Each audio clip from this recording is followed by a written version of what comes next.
జై శ్రీరామ్.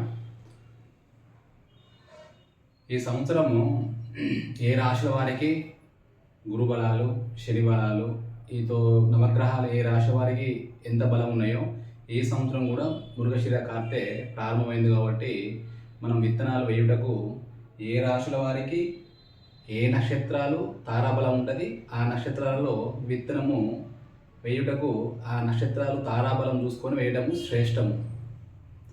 మనం ఏ రాశుల వారికి ఏ నక్షత్ర తారాబలం ఉంటుందో మనం ఈరోజు చెప్పుకుందాము, చూద్దాం. ఫస్ట్ మేషరాశి వారికి గురుబలం ఉంది, ప్రస్తుతానికి శని బలం ఉంది. వీరికి తారాబలం గల నక్షత్రాలు ఏంటి ఏంటి అంటే భరణి, ఉబ్బ, పూర్వషాఢ, రోహిణి, హస్త, శ్రవణం, ఆరుద్ర, స్వాతి, శతభిషం. అలానే పుష్పమి, అనురాధ, ఉత్తరాభద్ర. ఈ నక్షత్రాలలో విత్తనాలు వేయుటకు అశ్విని నక్షత్రం వారు, మేషరాశి వారు, నాలుగు పాదాలు ఎవరైనా, అలానే సింహరాశి వారు మఘ నక్షత్రంలో జన్మించిన వారు ఎవరైనా కూడా ఈ నక్షత్రాలలో వేసుకోవచ్చు. అలానే మూలా నక్షత్రము, ఈ మూలా నక్షత్రంలో కూడా ఈ తారాబలం ఉన్న నక్షత్రాలు మనం చెప్పిన వాటికి ఈ అశ్విని, మగ, మూల ఈ నక్షత్రాలకు ఈ నక్షత్రాలు తారాబలం ఉంటాయి. ఈ రాశుల వారికి ఇలా వేసుకోవచ్చు. మనం నెక్స్ట్ భరణి నక్షత్రం వారు, ఉబ్బా నక్షత్రం వారు, పూర్వాషాఢ నక్షత్రం వారు.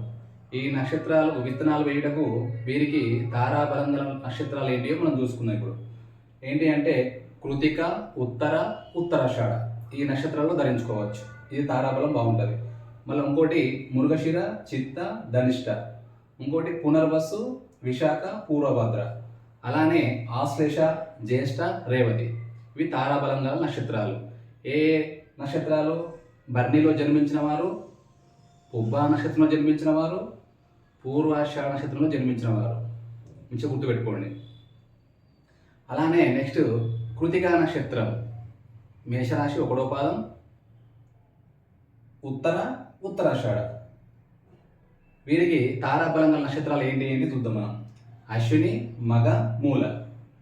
ఈ నక్షత్రంలో విత్తనాలు వేయటకి చాలా శ్రేష్టదాయకంగా ఉన్నది.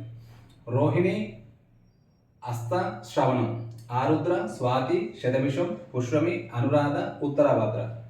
ఈ నక్షత్రాలు ఈ 12 ఏ రాశి వారికైనా ఏ నక్షత్రం వారికైనా 12 నక్షత్రాలు తారాబలం నక్షత్రాలుగా ఉంటాయి ఎప్పుడైనా.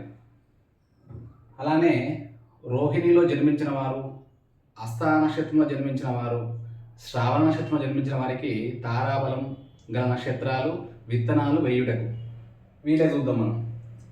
భరణి, పుబ్బ, పూర్వషాఢ, మృగశిర, చిత్త, ధనిష్ట, పునర్వసు, విశాఖ, పూర్వభద్ర, ఆశ్లేష, జ్యేష్ఠ, రేవతి.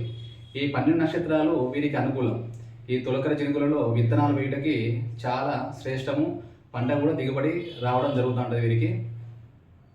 అలానే నెక్స్ట్ మృగశిర నక్షత్రంలో జన్మించిన వారు, చిత్తా నక్షత్రం జన్మించిన వారు, ధనిష్ట నక్షత్రం జన్మించిన వారు. ఈ నక్షత్రాల వారు వీరికి తారా బలం ఉన్న నక్షత్రాలు ఏంటివో మనం తెలుసుకుందాము. అశ్విని నక్షత్రంలో వేసుకోవచ్చు. మగ, మూల, కృతిక, ఉత్తరాషాఢ, ఆరుద్ర, స్వాతి, శతభిషం, పుష్పమి, అనురాధ, ఉత్తరాభద్ర. ఈ నక్షత్రాలు చాలా బ్రహ్మాండంగా ఉంటాయి వీరికి.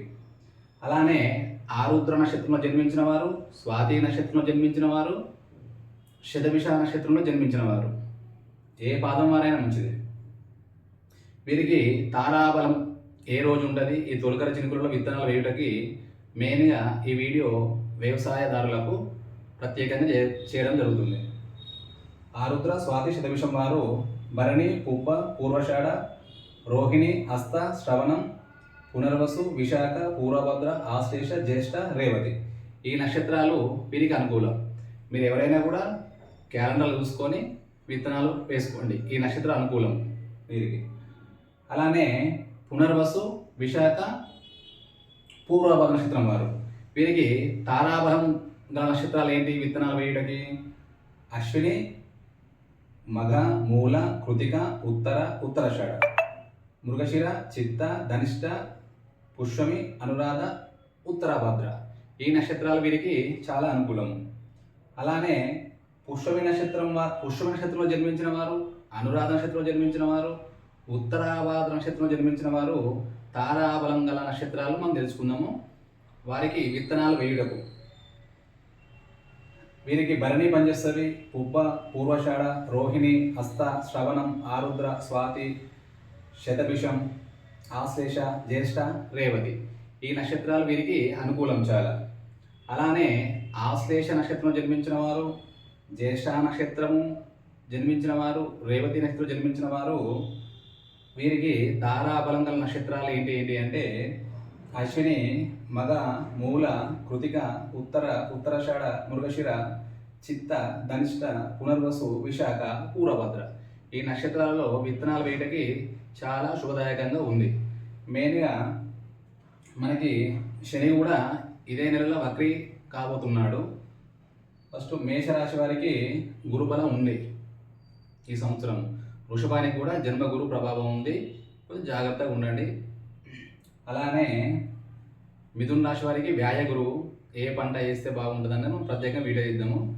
అలానే కర్కాటక రాశి వారు వీరు ఏ పంట అయినా వేసుకోవచ్చు. వీరికి చాలా బ్రహ్మాండంగా ఉన్నది. సింహరాశి వారు గురువు దశమ స్థానంలో ఉండడం వలన వీరికి వ్యాపారాలైనా ఏదైనా కూడా బాగానే ఉంటాయి, కొంచెం ఎండింగ్లో ఇస్తూ ఉంటాయి వీరికి. అలానే కన్యరాశి వారికి భాగ్యస్థ గురువు ఉన్నాడు, వీరికి గురుబలం బాగా ఉంది, వీరికి ఏ పంట అయినా పండుతుంది, బ్రహ్మాండంగా ఉన్నది. అలానే తులారాశి వారు వీరికి అష్టమ గురు దోషం ఉంది కనుక కొంచెం జాగ్రత్తగానే ఉండాలి. వీరికి మిర్చి పంట అయితే పత్తి, మిర్చి అనేది చాలా శుభదాయకం. వీరికి కొంచెం గురుబలం తక్కువ ఉంది తులారాశి వారికి. అలానే వృశ్చిక రాశి వారికి సప్తమ గురువు అనేది చాలా బ్రహ్మాండంగా ఉన్నది. వీరికి పత్తి పెట్టుకోండి, మిర్చి కూడా బాగా పడుతుంది వీరికి, ఎందుకంటే రష్యాధిపతి కుజుడు కాబట్టి చాలా బ్రహ్మాండంగా ఉంటుంది ఈ రాశివారు. అలానే ధనుసు రాశి వారికి సహజంగా పసుపు అనేది చాలా పండుతుంది, కానీ ఈ సంవత్సరం మీరు పసుపు వేసుకోవడం అనేది చాలా లాభదాయకం కాదు. మీరు పత్తికైనా మిర్చికైనా వెళ్ళండి. అలానే మకర రాశి వారు ఏలినాటి శని ఉన్న పంచమ స్థానంలో గురువు ఉండడం అనేది చాలా శ్రేష్టము. మీరు ఏదైనా చేసుకోండి. వీరికి సహజంగా ఆగస్టు నుంచి కొంచెం బాగుంటుంది వీరికి. అలానే కుంభరాశి వారికి కూడా గురువు చతుర్థ స్థానంలో ఉండి చాలా బ్రహ్మాండంగా ఉన్నాడు. వీరు కూడా ఏ పంట వేసుకోవచ్చు. మీనరాశి వారు వీరికి గురుబలం తక్కువ ఉంది. మీనరాశిలో జన్మించిన వారికి పసుపు పంట అనేది, మిర్చి పంట అనేది ఇటు ధనాధిపతి కుజుడు, రష్యాధిపతి గురువు కాబట్టి మిర్చి ప్లస్ ఇటు పసుపు ఇవి బాగా పండుతాయి కాబట్టి వీరు వేరే ఏదైనా ట్రై చేయడం వీళ్ళకి చాలా మంచిది. ఈ నక్షత్రాలు వీరికి తారాబలం అనుకూలమైన నక్షత్రాలు. ఈ నక్షత్రాలనే విత్తనాలు వేయుటకు చాలా శుభదాయకం. వేసుకోండి, మీ పంట కూడా చాలా అభివృద్ధిలోకి వస్తుంది, చాలా లాభాల వరలో నడుస్తుంది. జై శ్రీరామ్.